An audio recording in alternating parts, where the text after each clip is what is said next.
From the studios of 850 AM, WFTL in Fort Lauderdale, Florida, this is Outlaw, America's alternative voice, streaming around the world at outlawshow.com. This week we feature Women of Politics with guests Julie Carson, Lee Pearman, and Sherry McCartney, all city commissioners from South Florida. And now, your host for Outlaw, a former city commissioner himself, Dean Trantalis. Good evening, this is Dean Trantalis, and welcome to Outlaw, America's Alternative Voice. Tonight's show is being sponsored by the South Florida Pride Wind Ensemble, and in particular their youth band, a newly created group looking for more volunteers to join those others who create tremendous shows with wonderful talent that have been a showcase in South Florida for the last several years. This is our fifth show as we continue into the journey of an historic approach to educate, challenge, and provoke listeners into hearing and understanding issues that directly affect members of the gay community, as well as their families, friends, and co-workers. This is the first time a South Florida radio program will feature matters that exclusively focus on the gay community, and each week we will be presenting guests who will speak to us about a topic most likely you've heard about in the news. We will explore history, we will entertain hopes, and we will invite you, the listener, to call in and participate. Our phone number here at the studio is 877-850-8585. That's 877-850-8585. So all those people in other parts of the state, you don't have to pay a toll call to call in tonight. The show can also be heard on the internet on outlawshow.com. The gay community is often referred to as the lesbian, gay, bisexual, and transgendered community, the LGBT for short. Each day, its members are challenged by discrimination and the consequences of bigotry that are often left unchecked by rules which govern our society. Outlaw will serve as a new voice, an alternative voice, to the messages most often heard in the mainstream media. It will act as an outlet for those whose voices cannot otherwise be heard, and through this dialogue, it will hopefully uncover new ways to put an end to injustice and inequality. Tonight we will feature three very distinguished individuals who each hold public office in Broward County. My first guest is Lee Pearman from the city of Margate. Welcome, Lee. Hi, Dean. How are you? And we also have Sherry McCartney, a city commissioner from Oakland Park. Welcome, Sherry. Thanks, Dean. And we have Julie Carson, a city commissioner from Wilton Manors. Welcome, Julie. Thank you, Dean. Tonight our guests will talk about and we will explore the issues that each of them have confronted as they rose to the level of being city commissioner in the towns in which they live. And we'll share their experiences and talk about the problems that they seek to overcome now that they're sitting in their seats on their city government. So we'll be right back after this message. The South Florida Pride Wind Ensemble is proud to announce the establishment of a youth pride band program for 2011-2012. The band is open to all high school band students in Broward, Dade, and Palm Beach counties, and will be conducted by David Schaefer, composer of over 350 works and past conductor of the Miami University Marching Band in Oxford, Ohio. Mr. Schaefer has been guest clinician for numerous honor and all-state bands and has been an adjudicator for Drum Corps International. Students will perform in concert at the South Florida Pride Wind Ensemble on Sunday, February 12, 2012 at 7 p.m. at the Amaturo Theater of the Broward Center for the Performing Arts. Professional musicians will be working with students in sectional and ensemble rehearsals leading up to the performance weekend. In addition to an amazing musical experience, participants will be eligible for one of three $1,000 college scholarships. Interested students may apply at pridewindensemble.org.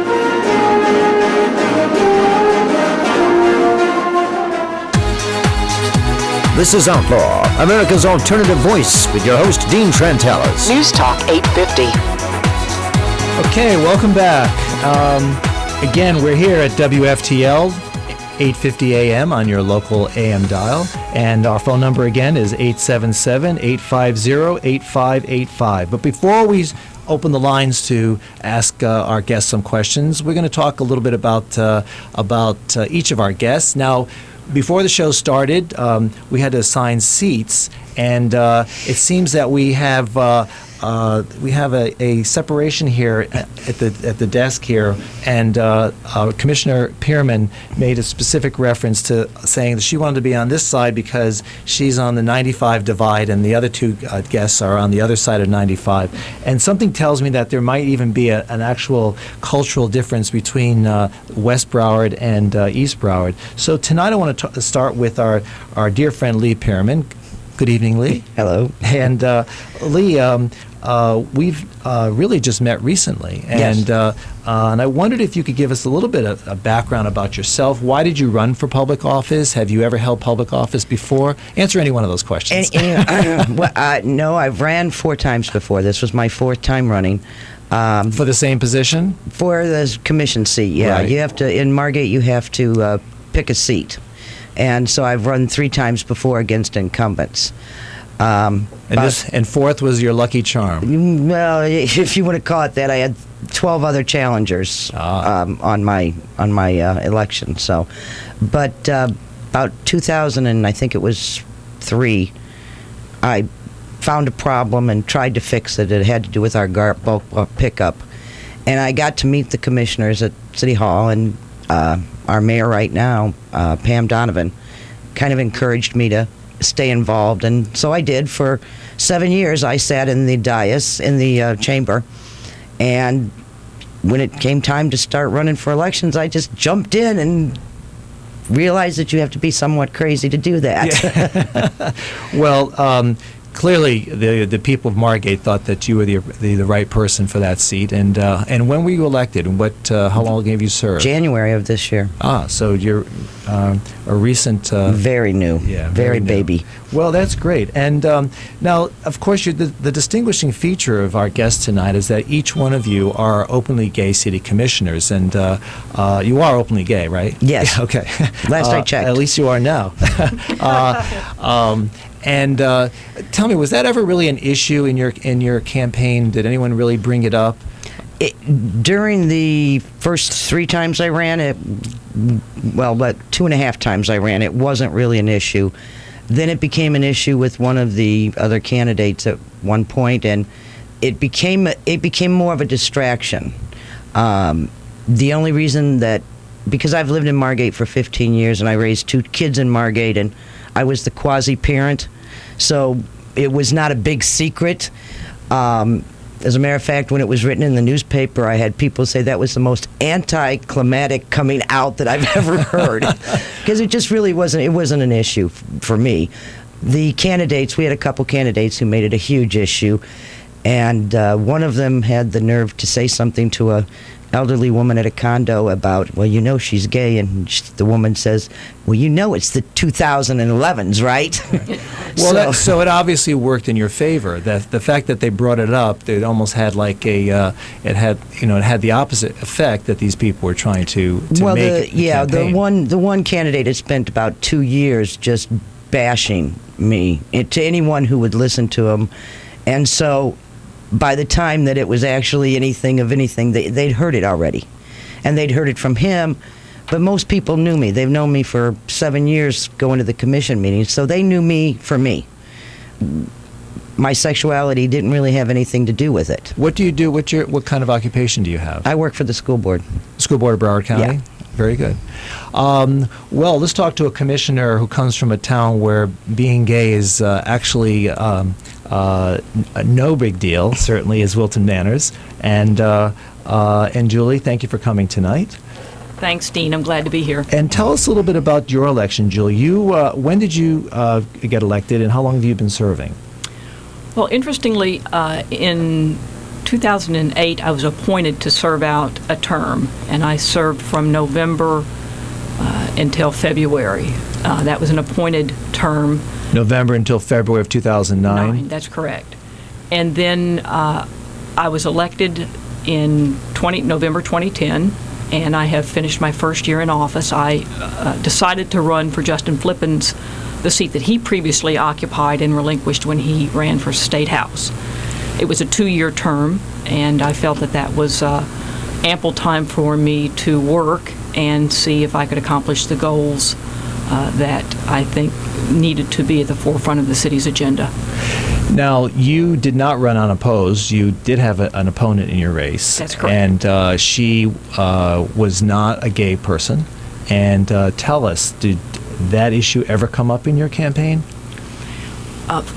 From the opposition or from just general? Well, from the opposition. And was it a campaign issue? Did you feel that the voters wanted to make it a campaign issue, or was it just never discussed? It was certainly discussed behind the scenes by my opponent. I don't believe that it was an issue, much like Lee described. I had been to every commission meeting for 2.5 years. I was known. I was very involved with the city, and people knew me for the work I'd been doing. So I don't think it was an issue for the majority of the population. I do believe it was probably an issue for some people. And fortunately, I was even in Wilton Manors. Even in Wilton Manors, yes. So, there was a comment at one point when I was first appointed. Someone walked out to the side of the door and said, "Well, I guess you have to be gay to be elected in Wilton Manors." And I don't believe that's true at all. Well, certainly not the case, because not Certainly all the not. members of the commission are a member of the gay community. In fact, there are, some of the more prominent people on the commission who have been there for a while are straight individuals and have served their community very well. So that Absolutely. was clearly a sarcastic side comment that certainly worked actually in your favor, because you were ultimately elected. Correct. And so tell us a little bit about your background. Where is it what do you do as in your profession? I work at a real estate investment company in North Miami Beach. I have done acquisitions and financing of malls and apartment complexes throughout the U.S. for more than 25 years. I've been with this particular firm for 11 years, and of course the accent is not South Florida. Yeah. I lived in Nashville for 23 years. In my early years in Nashville, I worked for a congressman during his reelection campaign, and that was probably the beginnings of my like of the political world. And have you ever been involved in anyone else's campaign, or is it just is the first campaign that you were involved with was one that you were running for office? I was certainly involved in the congressman's campaign in Tennessee. Mm-hmm. I was also involved in some gubernatorial candidates' campaigns in Tennessee, but in Florida, my campaign was the first I was actively involved in. Well, and that brings me to our next guest, Sherry McCartney from Oakland Park. As life goes on and as it has its twists and turns, Sherry and I met many years ago when she was the president of the South Florida Young Democrats. A long time ago, and today she is an open Republican, and might have been a bigger issue than being gay. You're right. Well, certainly in Oakland Park. I mean, Oakland Park has had candidates in the past that have made sexual orientation of some of the candidates or attempted to make it an issue. And tell me a little bit about your campaign, and tell us why you decided to run for office after many years of not being involved in politics. I mean, when I first met you, I guess it was the early 90s, you were active, and then you kind of stepped back and joined a very Republican law firm, and you have a family life, you have a child. Tell us a little bit about your life now. Yeah. My life is fantastic. I'm thrilled, and thanks for having me here. This is a lot of fun. When we first met, right, I guess it was 15 or more years ago, maybe. We were in high school. We were so young, all of us were. I have been active in politics in the interim, in Republican politics in the county. Maybe that's why our paths haven't crossed. Yes. Past decade or so, a number of things, and as far as my race goes, I was just elected in March, so I'm even newer, and I don't really think it was an issue. Oakland Park has, I discovered in the course of the campaign, more gay families, or at least in the country, it's ranked It's one of the top. It's one of the top cities, and it also has numerically, I think, more same-sex households than even Wilton Manors, numerically. And but it still seems to come up as an issue. Well, there was certainly is that a fellow who was run a backlash? couple times, and he was actually one of my opponents. I had two Yeah. opponents. He was one of them. Honestly, if it was an issue, it wasn't apparent to me. Well, certainly it backfired, and anyone who tries to raise the issue, it always seems to fall against them. And I think I'm hearing from all of your comments in each of your campaigns, there's always this element of your opposition trying to raise this as a negative, when in fact it seems to boomerang, and it makes people sour on the opponent's campaign and make your campaign seem more desirable because you're trying to be kind of above board and certainly not hiding anything. Right, and I think especially now, I mean, having been elected just in March of this year, I think voters are looking for leadership. They're looking for people who have solutions that can get things done, and I think that we don't have the time now to worry about these things. And I think that is part of the reason why, at least in my campaign, it seemed to be a complete non-issue. So when you decided to run for public office, tell us a little bit about what you had hoped to accomplish, no longer being behind the scenes in politics. Now you're in the forefront. First, I have to say, and you ladies probably would agree, it is completely different when you've been involved in campaigns than running your own. It's just a completely different. And in holding office. Yeah, and that is running it or being part of a campaign is completely different than holding public office. Yeah, it absolutely is. I had hoped, and working toward it now. It's only been a few months, that we set a course of financial stability and infrastructure stability and economic development that sets the town in good stead for the coming years. We don't know what the next bubble is. We don't know what the new normal is, and I think it's kind of a nuts and bolts thing, which is kind of the fun of local government. It is very nuts and bolts. It seems, I've often heard it said that when you're holding public office at the local level, you actually impact people's lives to a greater extent. Do you find that also, Lee? I think so, yeah, absolutely. I think you're a lot closer with your constituents. It's one-on-one. I have coffee every Tuesday and Sunday at this little restaurant called The Eatery, and I'm there every Tuesday and every Sunday, and people come in and just yell at me and talk to me. And now that you've plugged them, we'll have to get them to be a sponsor. Not a problem. But that's where I am, and people know that that's where I am, so they know if they want to find me, they know to come down there and find me. And the issues that you talk about and that you discuss on the dais when you have issues come before you presented by your city manager, they're the things that seem to affect people's lives most, like zoning issues, just about almost anything. I mean, we do hear about the national issues. I mean, we hear about interest rates and wars and whatever it is that's going to impact our lives in a general sense. But the nuts and bolts of everyday life, garbage pickup, school crossing guards, that's what really impacts us. So I think that people look to you and each of you to make decisions that are much more influential in the way we live our day-to-day life than they ever think about a congressman or a senator who's like so far away that it's almost like, not even real. Yeah, I used to say, because there's a lot of apathy out there for voting, that the people don't vote in their local elections, and these are the people who make the rules in their backyard.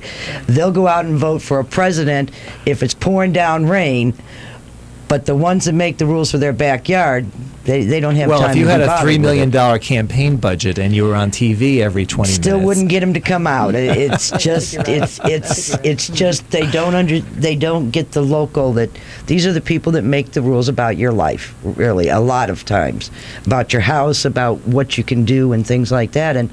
And those are the ones you should be out there paying attention to make sure that they're the right people out there for you. Well, tell us a little bit about why you chose to run. I mean, you obviously have been involved in your city government, or you took an interest in your city government for a very long time, having run several times, having attended so many meetings. Let me ask you very pointedly, Were you looking to accomplish anything for, as far as you as a person, as far as the community that you would ultimately represent in Margate? You know, being a member of the LGBT community, was that an important goal in your decision to run, or was it not really? No, I just wanted to help. I wanted to be a part of helping make changes. I say this a lot. I've been a resident a lot longer than I've been a commissioner, so I think like a resident still, and tends to get me in trouble sometimes. So you're just a commissioner that just happens to be gay. That's, I get more flack for smoking than I do for being gay. I can tell you that. That's for sure. That's a fact. I don't know, people I think got to know me over the 7 years, and they know that my main concern is the residents, and I'm going to think first of them, and making sure the city is financially stable is huge, especially with what we've had going on. So they know that I'm going to be out there to look out for them, because I am a resident just like they are, and it's my taxes, my yard, my house, so I want to make sure that everybody's treated fairly. Well, Julie, let me ask that question of you. When you decided to organize your campaign and create your message and tell your prospective voters, why you were running, was being a member of the gay community an important aspect of who you were and the community you chose to represent once you were elected? Dean, I think it was an important aspect, but it wasn't the most important aspect. And kind of dovetailing on what we just discussed, and I think all of us may agree that we are all new sets of eyes in each of our respective commissions. And also, I believe, have broken down the barriers so that people understand we are available. I know both Lee and I'm certain Sherry is available more than the traditional commissioner that we've seen in the past. I always answer a telephone call. I have never not responded to an email. And the response I get is generally, I can't believe you answered me. Which is surprising. Which is, I'm surprised by anyway. I can't believe you. I've never spoken with my commissioner before. I didn't know I could do this. And so And this is even in a small town like Wilson Manors of 12,000 people, correct, approximately, where you would think there'd be more interaction between a person who lives there or a person who does business there and the local elected official. And I think that because I am an out lesbian, it does break down the barrier of everything about me, so perhaps I'm more approachable. And I do think that people come a little more easily, perhaps to a woman, but to someone who has everything out on the table and is available for one-on-one dialogue. So not to de-emphasize the political side, but there's a very human side, I think, that all three of us have in our various communities, and in different ways. And those human sides, I think, are what I know I bring to my community that hasn't been there in a while. How about you, Sherry? Tell us about your feelings as a candidate first, and then who you have now become as a person in public office. Has your sense of who you are, having been put out there for the public to see, has that made a difference in your ability to be part of the government of Oakland Park? Do you feel people are more willing to approach you because you're very open about your background and the community you represent? That, I don't know. I have to say that honestly, for me, at this point in my life, I'm left-handed too, and I no more think about the fact that I'm left-handed than that I'm gay. It just doesn't even cross my mind. And perhaps it does to other people because they've heard it and they know it. But when I'm either at work or in town or on the dais, it doesn't even cross my mind. And I think that's a good thing. I think this way we can do what we have to do and not either carry an agenda or even be perceived that we're carrying an agenda. And were you carrying an agenda at all in this regard when you were running? No. Was it ever an issue against any of your opponents? There was an opponent who I think tried to make an issue of it, and it went absolutely nowhere. Right. And it really isn't. At least If it was, I wasn't aware of it, and frankly, that's what I care about. I think the impact, and we're all situated in a way to address this, is I think women approach things differently in government, probably in everything. And I think that right now is really well needed. It's like, let's get it done. Yeah. Let's not philosophize about it. Let's not haggle about it. Let's not make a deal about it. Let's just get it done. Well, Margaret Thatcher's favorite quote is, in politics, if you want something said, you have a man do it. And if you want something done, you have a woman do it. And I think it's an advantage to people who are running for office now, right? For women who are running for office now. Yeah. Well, it's an interesting philosophy because certainly having women in public office and openly gay women in public office give you a perspective that I think is lost when certainly only men are sitting there at the dais. Having been there, I think that the balance is important because not everybody sees everything through the same set of eyes, and you each bring to the table your own experiences, and clearly coming from the west side of 95 versus the east side. We have different issues. Right. We make a proclamation for LGBT, National Day, and we get the preachers and the Tea Partiers who get up there and threaten us and tell us that we're not. We don't have that. Oakland Park has the issue with Father's Day, and Wilton Manors gets a standing ovation. So we got a little bit of a difference there. So when you brought the proclamation, did you bring the proclamation? No, my mayor did. Your mayor did? My mayor did, yes. She brought it and was delivered it to the SAGE group. All right. Well, we'll be back after a commercial break, and there are some other areas that I'd like to explore with you, and I appreciate your comments. They've been very enlightening. And we'll be back with Lee, Julie, and Sherry right after this message.